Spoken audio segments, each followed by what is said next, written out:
Pendant longtemps, l'école de la République, pour des tas de raisons, n'a pas forcément regardé cette situation en face.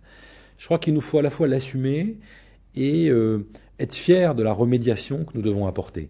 Oui, nous devons nous-mêmes, l'école de la République, regarder la réalité en face et assumer qu'aujourd'hui, il y a trop d'élèves qui quittent le primaire sans maîtriser parfaitement la lecture. Nous avons complètement réorganisé depuis 2 ans les programmes du primaire, en les concentrant sur les fondamentaux, c'est-à-dire l'apprentissage de la lecture, en mettant en place 2 heures par semaine d'aide personnalisée pour les enfants qui ont des difficultés, c'est-à-dire dès le plus jeune âge, on apporte la remédiation, et puis ensuite en créant des stages de remise à niveau pendant les vacances scolaires pour les enfants qui maîtrisent pas bien la lecture, qui ont des difficultés. Donc l'école doit être un peu son propre recours. J'ai nommé dans chaque département de France un inspecteur de l'éducation nationale chargé de la lutte contre l'illettrisme. C'est-à-dire qu'il est chargé, aux côtés de tous les instituteurs, les professeurs des écoles, de veiller à ce qu'ils travaillent très tôt sur le vocabulaire, sur la diversité du lexique. Vous savez, entre un enfant qui maîtrise 150 mots en arrivant en CP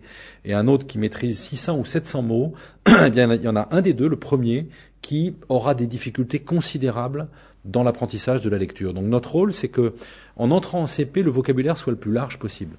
Autre exemple de ce que nous faisons, nous allons distribuer dans tous les CM1 un livre pour l'été. Ce sera la semaine des vacances, juste avant les grandes vacances, un livre des contes de Perrault. Donc tous ces élèves, 800 000, partiront en vacances avec un livre. Parce que prévenir l'illettrisme, c'est bien sûr améliorer les techniques de lecture, c'est bien sûr apporter une remédiation à l'école, mais c'est aussi diffuser le goût de la lecture dès le plus jeune âge.